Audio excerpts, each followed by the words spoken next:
Welcome back to the Company of the Cat. Hello. Today's upload is a deep dive into Jon Snow's character, breaking down one of its most important aspects, his status as a bastard. This analysis is all about why Jon's identity as a bastard isn't just a footnote in the grand narrative, it's a crucial part of his personal journey. Despite the buzz around his real parents and potential Targaryen lineage, I want to focus on why Snow defines Jon. When I announced this video, many of you shared your takes, theories, and opinions. From what I've seen, this video might not be what you expect. It's not about theories, his parents, or political turmoil. It's about Jon's inner struggles, demons, and the essential moral lessons woven into his narrative, often glossed over or completely dismissed. I will comment on the theories surrounding his parents, because I cannot not do it, but it is not the main focus of this video. Before everything, don't forget, if you enjoy my videos, to like and subscribe. Jon Snow is one of the main characters and a major POV in the A Song of Ice and Fire novels. He's introduced to us in the first chapter of A Game of Thrones as the bastard son of Lord Eddard Stark and an unknown mother. Jon is presented as having everything except the Stark name. He has the temperament, looks, and Stark way of thinking, but without being one on the papers.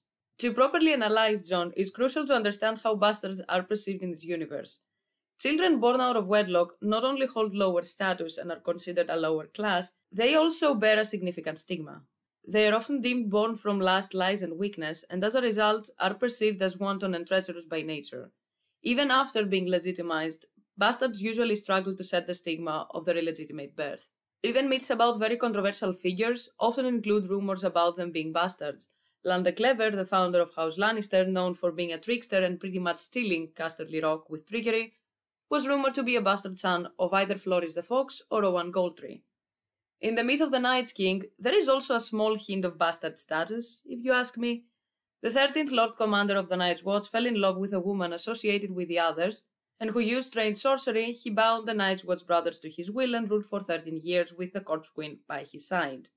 During the dark years of his reign, horrific atrocities were committed, thus after his fall people removed his name from the records. The legend of the Night's King is frequently told, and in it, the Night's King is rumored to be a Bolton, a Woodfoot, an Amber, a Flint, an Oray, or a Stark, and it would be ambiguous, indeed, if the person was a Snow. It could be a Reach, but the big ambiguity of his house and the fact that Ygritte seemed to consider Jon's name evil might be a hint and not just random talk. You are my captive, Ygritte. I gave you my name. I'm Jon Snow. She flinched. An evil name? A bastard name, he said. My father was Lord Eddard Stark of Winterfell. The girl watched him warily, but Stone Snake gave a mordant chuckle. Another very important thing worth noting is that when a bastard child does not know the identity of one of their parents, that parent is 99.9% the father. We know that at any point the biological father of the kid may acknowledge them and bring them formally into his house. Additionally, monarchs can legitimize children, but more often than not, when this happens, it concerns male bastards. The situation of Jon is reversed, and it matters. It matters because it points out that many times these kids do not care about the name and where they belong according to laws that consider whoever has a cock better. It matters because the important person in the story is the woman, his mother. And no, it's not just that he believes he knows his father.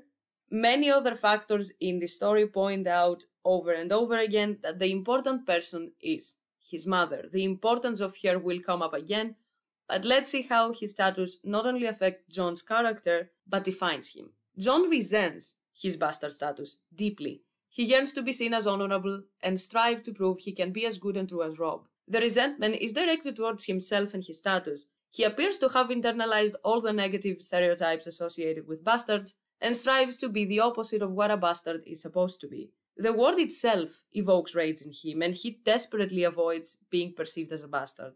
Interestingly, in his POV chapters, we observe that he doesn't harbor the same amount of resentment toward Ned as he does towards himself and the stigma of bastardy. Jon is the most classic fantasy hero in the series. He's essentially constructed as the perfect fantasy hero, handsome, moral, and brave. Even Martin himself described him as the brooding, Byronic romantic hero whom all the girls love. Additionally, Jon is the character with the least morally great decisions to make. While his storyline is fraught with extreme difficulties and his decisions bring about more and more hardships, morally, these choices are relatively straightforward. Unlike characters such as Tyrion, Dany, and Arya, Jon's enemies are not humans. They are a magical race that represents death itself. Although there are characters in the Night's Watch who dislike him, and even kill him in the last book, so far in the story, these people are not considered the real enemy by him. Jon is the perfect hero. He is crafted as a perfect hero with a perfect storyline for a male lead in a fantasy series to become a hero, with the only quality that keeps him from being considered a hero by the rest of the people in the story being the fact that he is a bastard. What makes Jon different and more interesting than other fantasy heroes is his status as an illegitimate child. The fact that Jon is not a Stark legally is what has shaped him as a character, what makes his character different, and of course, Jon's inner demons and struggles are about this exact fact. Many people forget it or disregard it when analyzing certain characters in these novels, but every one of them has many personal struggles additionally to those that revolve around the storyline and rely on external factors. And these struggles are what make these characters feel real. What would other people think if they learned the truth about Jon's parents does not matter, because it's not the point of the story. Jon's parents matter to him, and the truth will affect him. I would need to steal her if I wanted her love, but she might give me children. I might someday hold a son of my own blood in my arms. A son was something Jon Snow had never dared dream of, since he decided to live his life on the wall. I could name him Robb. Val would want to keep her sister's son, but we could foster him at Winterfell and Gilly's boy as well. Sam would never need to tell his lie. We'd find a place for Gilly too, and Sam would come visit her once a year or so. Mance's son and Craster's would grow up brothers, as I once did with Robb. He wanted it, Jon knew then. He wanted it as much as he had ever wanted anything. I have always wanted it, he thought guiltily. May the gods forgive me. He thinks of it as a sin. He simply wants a family of his own, a family that every person would feel happy and included, but feels guilty about it. From Jon's perspective, he doesn't have any close family left, and he knows that he cannot make one of his own because of his status as a member of the Watch, but most importantly, because of his status as a bastard. This takes place in A Storm of Swords after Stannis proposes to legitimize him, something that Jon declined. But in the first book, he might have actually accepted. Jon is a fan favorite and is among my favorite characters as well, but Jon in his first chapters of The Wall comes out as very much a bully. And Noe was right in scolding him, because this scolding is what turned Jon into a character that we like and root for. Yes, he was a young teen and he had the right to be salty, but he was also very much entitled. And all these things people say about bastards had affected him and how he thinks of himself and the people around him. Jon comes out as a very classist in his conversation with Noe. Yes, he knows that he's not high on the hierarchy because of his status, but he is a classist. The Watch has need of every man it can get, Donald Noe said when they were alone. Even men like Toad. You won't win any honors killing him. Jon's anger flared. He said my mother was a whore. I heard him. What of it? Lord Eddard Stark was not a man to sleep with whores, Jon said icily. His honor did not prevent him from fathering a bastard, did it? Jon was cold with rage. Can I go? You go when I tell you to go. Jon stared sullenly at the smoke rising from the brazier until Noe took him under the chin. Thick fingers twisting his head around. Look at me when I'm talking to you, boy. The armorer had a chest like a keg of ale, and I got too much. His nose was flat and broad, and he always seemed in need of a shave. The left sleeve of his black wool tunic was fastened at the shoulder with a silver pin in the shape of a longsword. Words won't make your mother a whore. She was what she was, and nothing Todd says can change that. You know, we have men on the wall whose mothers were whores. Not my mother, Jon thought stubbornly. He knew nothing of his mother. Eddard Stark would not talk of her, yet he dreamed of her at times, so often that he could almost see her face. In his dreams, she was beautiful and highborn, and her eyes were kind. You think you had it hard being a High Lord's bastard? The armorer went on. That boy Jaren is a Septon's Ged, and Cotter Pike is the baseborn son of a tavern wench. Now he commands Eastwood by the sea. I don't care, Jon said. Yes, life, Noe said. A long life or a short one, it's up to you, Snow. The road you're walking, one of your brothers will slit your throat for you one night. They're not my brothers, Jon snapped. They hate me because I'm better than they are. No, they hate you because you act like you're better than they are. They look at you and see a castle-bred bastard who thinks he's a lordling. You're no lordling, remember that. You're a Snow, not a Stark. You're a bastard and a bully. A bully? Jon almost choked on the word. The accusation was so unjust, it took his breath away. They were the ones who came after me, 4 of them. 4 that you've humiliated in the yard. 4 who are probably afraid of you. I've watched you fight, it's not training with you. Put a good edge on your sword and they'll be dead meat. You know it, I know it, they know it. You leave them nothing, you shame them. Does that make you proud? Jon hesitated. He did feel proud when he won, why shouldn't he? but the armorer was taking that away too, making it sound as if he were doing something wrong. They're all older than me, he said defensively. Older and bigger and stronger, that's the truth. Alwogger, your master at arms, taught you how to fight bigger men at Winterfell, though. Who was he, some old knight? Sir Roderick Castle, Jon said warily. There was a trap here, he felt it closing around him. Donal Noy leaned forward into Jon's face. Now think of this, boy. None of these others have ever had a master at arms until Sir Alistair. Their fathers were farmers and wagonmen and poachers, smiths and miners, and doors on a trading alley. What they know of fighting, they learned between decks, in the alleys of Old Town and Lannisport, in wayside brothels and taverns on the King's Road. They may have clacked a few sticks together before they came here, but I promise you, not one in 20 was ever rich enough to own a real sword. His look was grim. So how do you like the taste of your victories now, Lord Snow? Don't call me that, Jon said sharply, but the force had gone out of his anger. Suddenly he felt ashamed and guilty. I didn't think. Best you start thinking. Jon began as a person who thought he had it hard because he was a highborn bastard. And yes, in comparison to Robb and other highborn people, he might have had it hard. But in general, Jon had a quite privileged life, and this exact hypocrisy Noy pointed out. Jon was rich, Jon was educated, trained, and had siblings who loved him. Ned and Benjen loved him, and with the exception of Kat, who was resentful of him, and from what I understand Sansa, who didn't really care for him and avoided interaction because Kat said so, his relationship with the rest of his siblings was good, and the same goes for the rest of the people at Winterfell. Jon in this passage gets a serious reality check and starts to understand a little bit that he's in a place where status does not matter, they all start as equals and are given the chance to prove their worth. He's not better because he happened to grow up rich and privileged, and sure enough, his mother being a highborn lady instead of a whore doesn't make him any more moral. Jon grew up in an environment that preaches these things and is a teen. Of course he had these ideas engraved into his mind, but that doesn't change the fact that Jon started as an entitled rich bastard, yes, but classist, frustrated with anger issues teenager. Jon has one of the best character developments, in my opinion, because his situation could easily taken a turn similar to Tyrion's, but didn't. He learned and grew as a person, and this is why we like him.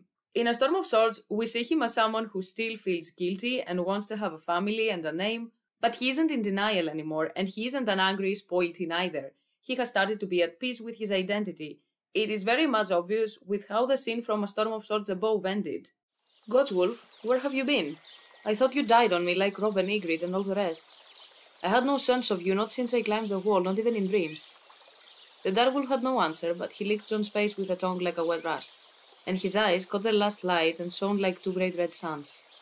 Red eyes, Jon realized, but not like Melisandre's. He had a weirwood's eyes, red mouth, white fur, blood and bone like a harpy. He belongs to the old gods, this one. And he alone of all the direwolves was white. 6 pups they had found in the late summer snows, him and Robb. 5 that were grey and black and brown for the 5 Starks, and 1 white as snow. He had his answer then. Jon doesn't feel angry that he is a bastard anymore. He sure as hell doesn't like it, but he doesn't feel angry and he isn't in denial. After his conversation with Noah in the first book, he has started to understand the people around him as well. Many came to the wall not because they were rapists and murderers, but because they were people who stole food for themselves and their families, or just didn't have better options. There are people who had prostitutes as mothers, and what of it, are they lesser people because they had to find a way to live in a society like this? After this conversation, Jon even made friends with the same people he looked down upon, like Gren, and we see him have a similar evolution when he starts to interact with wildlings. His conversations with Tyrion and Noy are the ones that made Jon a much more interesting character than every other run-of-the-mill fantasy hero, and removing that makes Jon one of the masses and undermines his personal struggles and issues. That are the things that are responsible for this character development in the first place. You're Ned Stark's bastard, aren't you? Jon felt a coldness pass right through him. He pressed his lips together and said nothing. Did I offend you? Lannister said. Sorry. Dwarves don't have to be tactful. Generations of carpeting fools in motley have won me the right to dress badly and say any damn thing that comes into my mind, he grinned. You're the bastard, though. Lord Eddard Stark is my father, Jon admitted stiffly. Lannister studied his face. Yes, he said, I can see it. You have more of the north in you than your brothers. Half-brothers, Jon corrected. He was pleased by the dwarf's comment, but he tried not to let it show. Let me give you some counsel, bastard, Lannister said. Never forget what you are, for surely the world will not. Make it your strength, then it can never be your weakness. Armor yourself in it, and it will never be used to hurt you. Jon was in no mood for anyone's counsel. What do you know about being a bastard? All Dars are bastards, in their father's eyes. You are your mother's trueborn son of Lannister. Am I? The dwarf replied sardonic. Do tell my lord father. My mother died birthing me, and he's never been sure. I don't even know who my mother was, Jon said. Some woman, no doubt, most of them are. He favored Jon with a rueful grin. Remember this, boy. All dwarves may be bastards, yet not all bastards need be dwarves. And with that, he turned and sauntered back into the feast, whistling at Hume. The light from within threw his shadow clear across the yard, and for just a moment Tyrion Lannister stood tall as a king. His progression as a character has to be making peace with this part of himself and understanding that being born a bastard does not make anyone, including himself, a lesser or immoral person. This isn't how it works. The same goes for lowborn and highborn, for people that were born south or north of the wall, etc. Shitty people are everywhere, but they are shitty because of the decisions they made, not because they were born out of wedlock or poor. Yes, some began with a worse hand, but not all became assholes. And this part is amplified by the existence of Ramsay Bolton. Ramsay was born as Snow, and is a vile human being. He's everything people think about bastards and then some. And making him a Bolton didn't change that. We have seen bastards like Ramsay and bastards like Gendry and Jon, because being a bastard doesn't come with a card with character traits and statistics.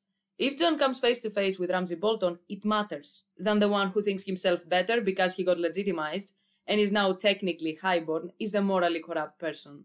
Jon doesn't need the name Stark, and should not need it anyway, to be able to defend the people he grew up with and his homeland. Jon's character development as a person is making peace with a part of himself that he didn't even have a say in. It is accepting and understanding that being an illegitimate kid doesn't define what you are as a person. As far as the novels go, Jon is a fan favorite character, but it's hard to ignore the impact of the TV series adaptation. In Game of Thrones, Jon had quite a weird reception, if you ask me. People found him very boring, and they complained that Kit Harington was a bad actor, but at the same time he was quite a fan favorite, most likely because he was hot. Personally, I don't buy into the idea that Kit was a bad actor. Jon's portrayal faced two main issues, and bad acting wasn't one of them. First of all, Jon is a character that doesn't always translate well onto the screen. He doesn't speak a lot, but in the books we have his POV, which allow us to know him and understand the way he thinks and feels. We don't necessarily need him to talk or display various facial expressions for us to sympathize with him. In the show, Jon often came across as bland and boring, but the issue wasn't Kit Harington's acting. The problem lies in the fact that Jon is a character that doesn't work as effectively from a third person's POV. The second issue is the fact that Jon is a character D&D had zero understanding of. Sadly a pattern in the series, and Jon wasn't the only one affected. One of the reasons D&D took on the job as showrunners for the series was their ability to uncover Jon's mother's identity, one of the earliest introduced mysteries in the novels. The topic is repeatedly brought to the reader's attention in the text, with various characters presenting different possibilities. Jon himself is oblivious to his mother's identity, unsure whether she was highborn or lowborn. Despite being acknowledged as Ned's son, fans have speculated on Jon's paternity as well. Given Jon's Stark-like appearance, the likelihood of neither parent being a Stark is close to zero. Thus, besides Ned, the fandom has frequently suggested either Eddard's older brother Brandon or younger sister Lyanna as one of Jon's parents. The most popular theory, and the one I personally subscribe to, is that Jon is the son of Lyanna and Rhaegar. This was also the route the TV series took. In The Winds of Winter, the finale episode of the 6th season, Jon is revealed to be the son of Lyanna Stark by Rhaegar Targaryen. The episode reveals the promise he exchanged from Eddard Stark was to protect her son before she died at the Tower of Joy. This theory, especially after the TV series, is widely considered almost canon, and even before that, it was by far the most popular.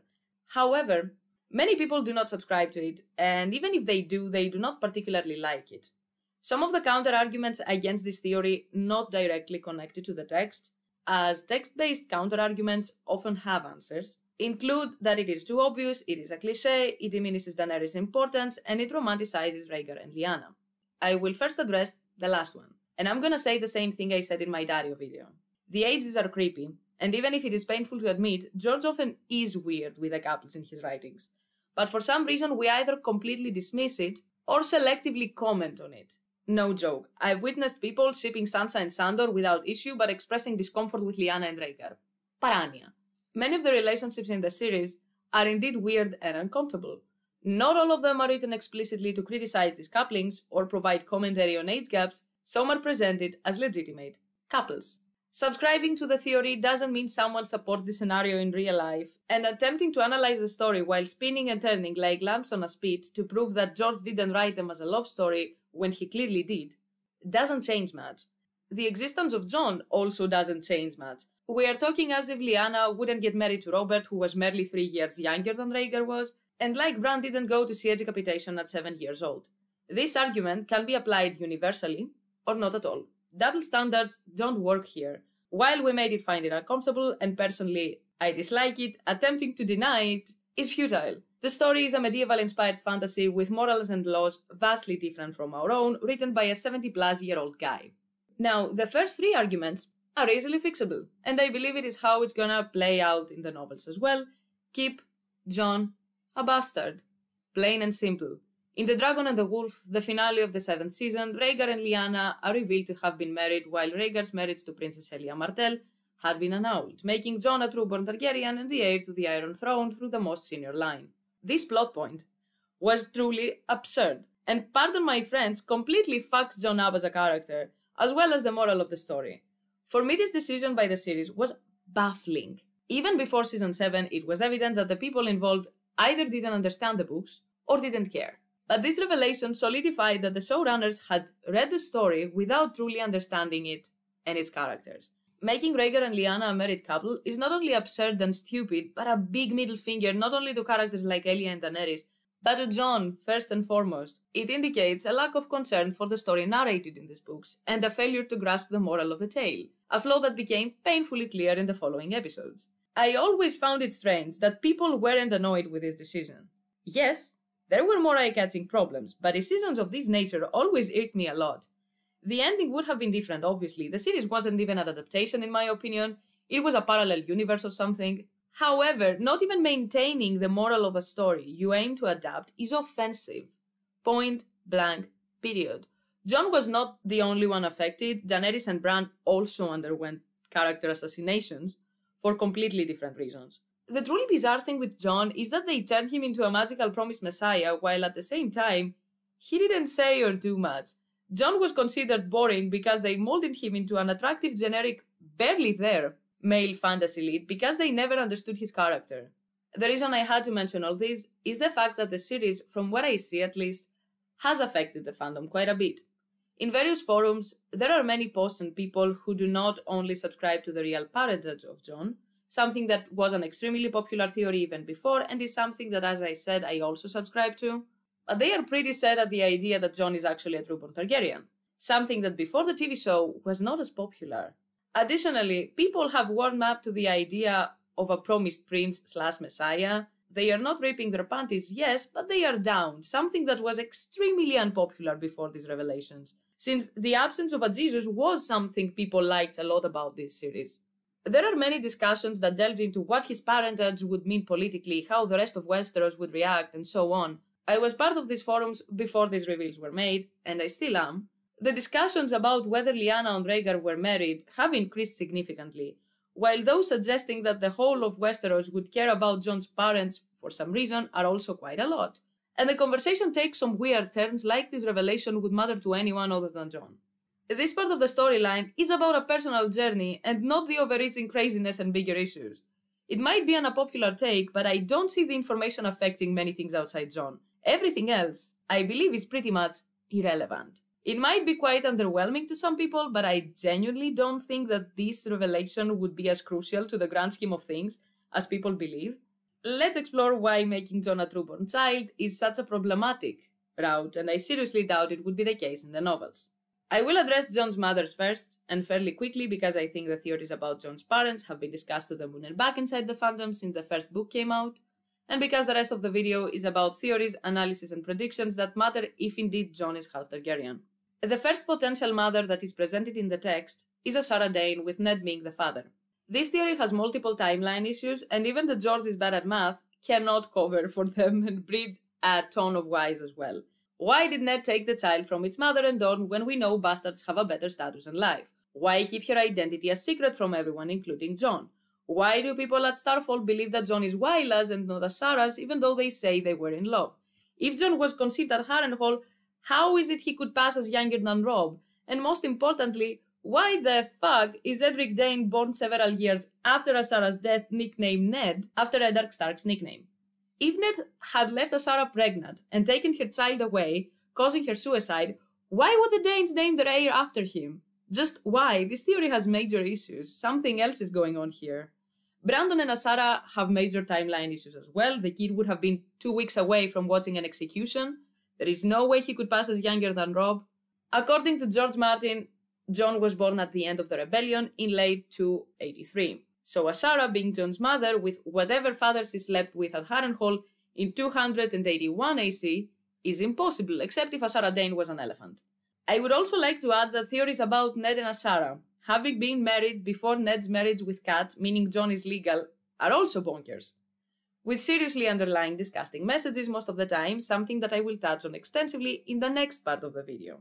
I know that sometimes people say, oh, it's not okay to mock other people's theories, what if someone made fun of yours? First of all, I upload my theories knowing that some people would disagree with them and maybe even mock them, and I really do not take it at heart if people do not vibe with them. And secondly, when these theories are either so removed from the text or have a problematic message, I can and will comment on them. Back to Jon's mother. Wylla, theoretically, could be. But the main question remains, why was Ned so serious about keeping everything a secret?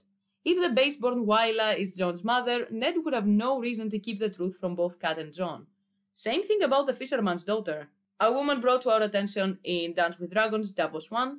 If Eddard was fathered Jon on the fisherman's daughter, he would have done so before his marriage. Why would then Eddard lie for no apparent reason when he claimed that he had fathered Jon after his wedding? Why did he keep her identity a secret? Lyanna, being Jon's mother, doesn't have whys and explains many stuff around the story. The danger Jon would be in if it was discovered that his father was Rhaegar Targaryen was not insignificant, and Eddard barely knew his wife. It would not be odd that he had kept the secret from her. Keeping Catelyn out of his secret meant keeping her from committing treason, and thus keeping her and their children safe, should his deceit ever be discovered. In addition, Jon could, due to his parentage, represent a danger to Catelyn's children. Even with Catelyn unaware of Jon's parentage, Eddard wonders what choice she would make if she had to choose between the lives of her own children or Jon. Following the incidents with Arya, Sansa, Joffrey and Nymeria near the Trident, Jory lies and claims that Nymeria ran off. Eddard later informs Arya that he knows it is a lie, after which Arya confesses how she and Jory chased Nymeria away to prevent her from being killed. Eddard states that even the lie was not without honor. So Ned would lie if it was for a noble cause, and protecting an innocent baby, as well as the honor and the promise to his deceased sister, is a noble cause. Ned, after another talk with Arya, heavily hints that Lyanna, like Brandon, made some choices that led to her death. He doesn't blame them, but he hints that if they were not as wild, they might have lived more. Needle wouldn't break, Arya said defiantly, but her voice betrayed her words. It has a name, does it? Her father sighed. Oh, Arya, you have a wildness in you, child. The wolf blood, my father used to call it. Lyanna had a touch of it, and my brother Brandon more than a touch. It brought them both to an early grave. Arya heard sadness in his voice. He did not often speak of his father, or of the brother and sister who had died before she was born. Lyanna might have carried a sword if my lord father had allowed it. You remind me of her sometimes. You even look like her. Even Benjen says some stuff that could be hints he might know about Jon's real mother. I don't care about that, Jon said hotly. You might, if you knew what it meant, Benjen said. If you knew what an oath would cost you, you might be less eager to pay the price, son. Jon felt anger rise inside him. I'm not your son. Benjen Stark stood up. More's the pity. He put a hand on Jon's shoulder. All in all, Lyanna being Jon's mother is the theory I subscribe to. It is the only one without plot holes, and the very few counter-arguments do have answers. And if indeed D&D took the job because they gave the correct answer to this question, it is technically canon. And that brings me to the most serious part of this video, why making him a legal Targaryen would be such a problematic route. Jon not being a Snow not only would be a character assassination, it would also be a plot point that kills and spits on the grave of the moral of his storyline.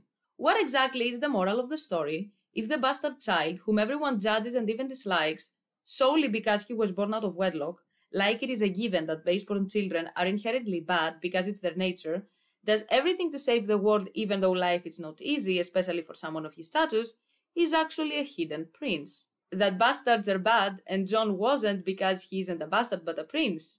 Kinda icky, I would say. It would undermine the idea that the prejudice Jon faced was wrong because people shouldn't be judged on something they cannot control, like if their parents were married, and imply that it was wrong because Jon was never a bastard. Every single one of the major characters, according to George Martin himself, is unique and subverts the expectations because they were born with a disadvantage, or something happened to them that really turned their lives upside down, like Bran. I have a large cast of viewpoint characters, but for most part, they all have something that makes them a bit of an outcast. Tyrion is a dwarf, Jon Snow is a bastard, Dany, who's beautiful, is a penniless exile who's been essentially sold off in marriage. Arya is born to a noble house, but she's kind of a wild child who doesn't conform with her proper gender roles. Brienne of Tarth even more, and because of that she suffers a lot of scorn and rejection, and she's not a proper woman in the terms of her society. Sam Tarly is fat and bookish, when a lord is expected to be more warlike, strong, fierce, and good with a sword. And Sam would rather read and dance and listen to music, so he suffers a lot of rejection as well. I could go on and on. Almost all of the characters have problems in some way. Very few of my major point view characters have all the answers or have an easy path through life. They all have burdens to bear. Some of them are women in a society that doesn't necessarily value women or give them a lot of power or independence. Tyrion, of course, is a dwarf, which has its own challenges. Dany is an exile, powerless, penniless, at the mercy of other people, and Jon is a bastard. These things shape their characters. Your experiences in life, your place in life, inevitably is going to change who you are. By removing the something, automatically the character development and progression is also removed. Jon's appeal is precisely the fact that he is a bastard and a hero. A person with moral biases and everything every other human being has, and he isn't inherently unhonorable and treacherous because his parents were not married. Jon's personal journey is that he has to accept the fact that he is a bastard, not completely dismiss it because, well, after all I was not. And this is a journey that he has started already. Making Jon a legitimate child is low-key apologizing and stuffing under the rug all the horrible things people say about illegitimate children. And Jon not being one is a terrible conclusion to his story. Simple as that. Jon is a bastard and a hero because they are not mutually exclusive conditions. He is a bastard by birth and his conscious choices make him a hero. And of course, let's not forget that this would be lazy, cliché, and lame narrative-wise.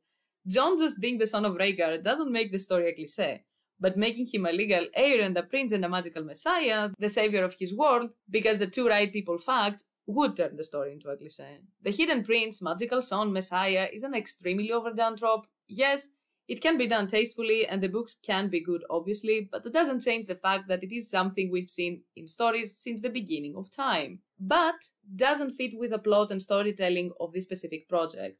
A Song of Ice and Fire is unique and we like it because it subverts expectations. But not because we see plot twists everywhere and stuff happening out of nowhere. The fantasy tropes are subverted from the beginning by having Ned and Robb dying and the key players and main characters being Daenerys, Jon, Tyrion, Arya, and Bran. By the existence of characters like Brienne and Asha, Sam and Davos. By having the characters not being flawless heroes but complex, flawed human beings and heroes nonetheless. The subversion will not be to make these unconventional heroes conventional because no one will expect that. This is plain bad writing and lazy. It is what happened in the TV series, and if something like that happens in the books, even though I seriously doubt it, I would be the first person to come out with a video tearing a Song of Ice and Fire to shreds. Promised Prince Jon, or Evil Jon, Evil Bran, Evil Arya, Evil Dany, are theories and plot points with a seriously disgusting message. Take traumatized kids, kids who couldn't control who their parents were, and women who were abused to the point of wanting to unalive themselves, people who want to make the world just and better, and turn them into villains. Fantastic. If A Song of Ice and Fire didn't touch these themes, it wouldn't be as unforgivable. It would be tasteless, lazy, suspicious, dumb, and so on. But A Song of Ice and Fire does commentary on heavy societal issues, like misogyny, classism, slavery, and ableism. So these twists are deeply disturbing, and edgelordy covered up with an "it is a fiction, don't take it so seriously." Then do not put serious issues that affect people even today and do commentary on them to such a big an extent in your fictional project, bucko. You don't get to have both. All in all, I do have faith in George Martin. My own heroes are the dreamers. Those men and women who try to make the world a better place than when they found it. Whether in small ways or great ones. Some succeeded, some failed. Most had mixed results. But it is the effort that's heroic, as I see it. Win or lose, I admire those who fight the good fight. So I hope you will not let us down. Something else that I find very annoying is the fact that legal child Jon really dismisses and undermines the role of his mother. You know, the person that literally pushed him out of her coochie and died because of that. The person that Jon desperately longs for and dreams about.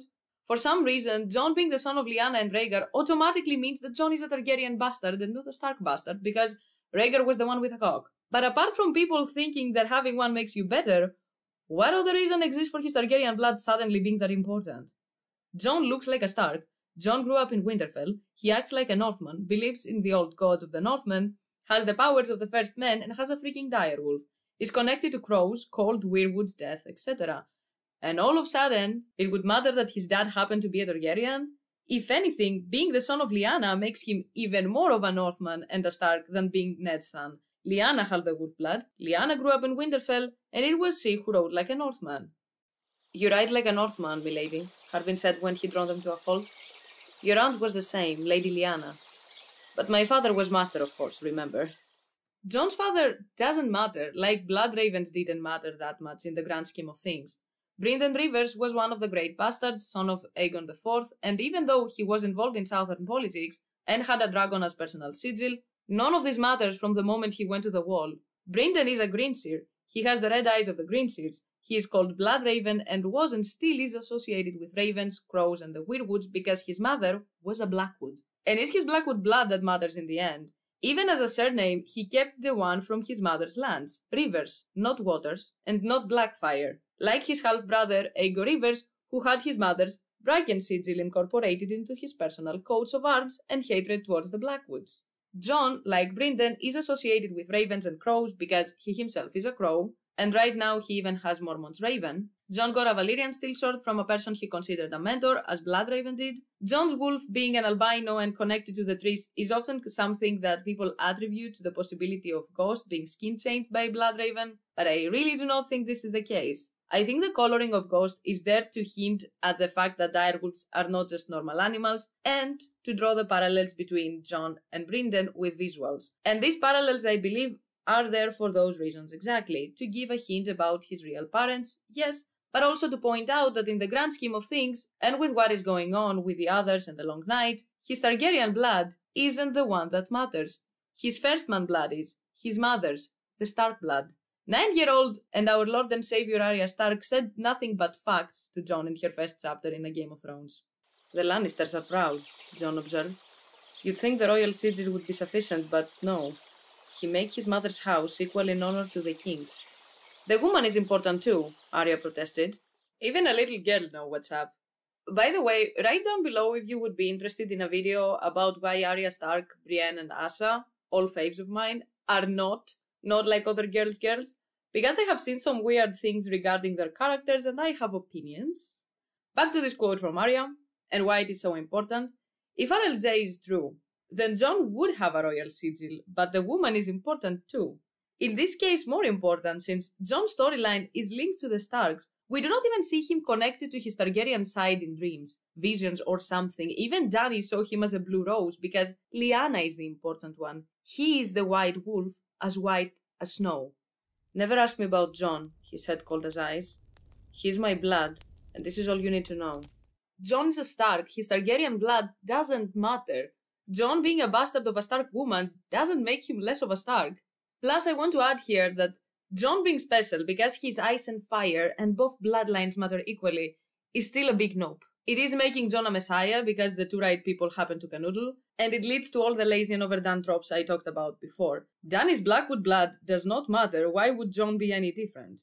Considering that because of the incest, Daenerys has the same amount of Blackwood blood as a person who has a Blackwood parent would have. I don't see why not all people's magical bloodlines wouldn't play a role at the same time.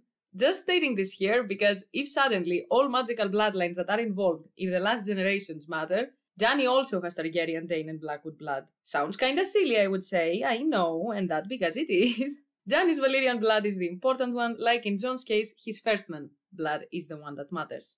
Plus, Jon being half Targaryen at this point of the storyline is completely irrelevant. There is no way Rhaegar and Lyanna were married under a weirwood or whatever. Polygamy is not allowed, and Rhaegar wouldn't annul his marriage when he had legal heirs and a son that he considered to be the prince that was promised with Elia. Lyanna at that point didn't have a kid. Even if she was pregnant, they wouldn't know the gender or even whether the kid would survive. Rhaegar was fixated on the word prince, and we know he already thought of Aegon as the promised prince and his heir, so... Second of all, who the hell would believe them, or even care at this point? The ruling family has changed, and Jon is not a Baratheon. Even if he wanted the throne and there are people who could vouch for him, which again, many big ifs here, they wouldn't just give it to him, and there is no way the novels, unlike the TV show, will end with a battle for the Iron Throne and not with a larger-than-life issue that was introduced in the first page of this book series. And most importantly, Jon is dead. Jon died. Ο Γιαννάκης πέθανε στα αλήθεια.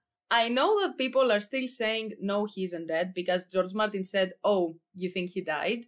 But his body is dead. In the whole A Dance with Dragons, starting from the prologue, we are told over and over again that when skin changers die, their spirits enter their animals and begin a second life. And it was obviously a setup for Jon's storyline, so yeah, Jon's spirit and soul are not lost or dead. Jon went into Ghost. But his body is dead. If indeed Jon gets resurrected, then he will be in a cold hands type of situation most likely. Returning completely normal is very, very, very unlikely. So again, does his Targaryen blood really matter? Jon's parentage reveal is about him, about his personal journey and growth, about coming to terms with his struggles and internalized hate. It is about understanding that he is a Stark. He doesn't need to feel like an outsider. He is not an outsider. He is as much of a Stark as Robb, Arya, Sansa, Bran, and Rickon, even if he is a bastard and a Stark from his mother's side. None of this make him any less of a Stark. And this is why there is one way of Jon becoming legitimized that I find possible and really heartwarming. Yes, I am a sap. Jon having been legitimized as a Stark, not a Targaryen, by Robb in his will. That would matter, because Jon is a Stark. Jon has always been a part of the Stark family. He grew up in Winterfell and loves this place and its people. He has a right to fight the Boltons and claim back what was taken from his family. Other than this, I don't see Jon being involved in any other political turmoil that his real identity would cause. And pushing a plotline like this on him would be kinda cheap and thrown into the story only for the drama, like we do not have enough already, because it is way too late. We are finally very close to the actual threat, the Long Night, and not people fighting over an uncomfortable chair that can cut your butt cheeks. Jon suddenly becoming involved in southern politics after his death would be a choice, and not a good one. These are pretty much my thoughts on Jon and his parents. I will be seriously disappointed if Jon's storyline gets even remotely close to that of the show. Jon's appeal as a character is precisely the fact that you see a teenager that gets angry and trembles even at the sound of the word bastard, coming to terms with this part of himself and not letting it define him. And it would be such a letdown if the conclusion of his character was that Jon is not a Snow after all. It would be a slight to Jon, to Lyanna, to Ned, who lied and did everything to protect a baby that most other lords wouldn't have cared about, to other characters like Elia Martell and Daenerys, and most importantly, to the moral of his story as a whole. George, I have faith in you. Please don't let me down. Thanks a lot for watching. I hope you enjoyed this video. If you did, do not forget to leave a like and subscribe to the channel if you haven't already. And until the next upload, bye!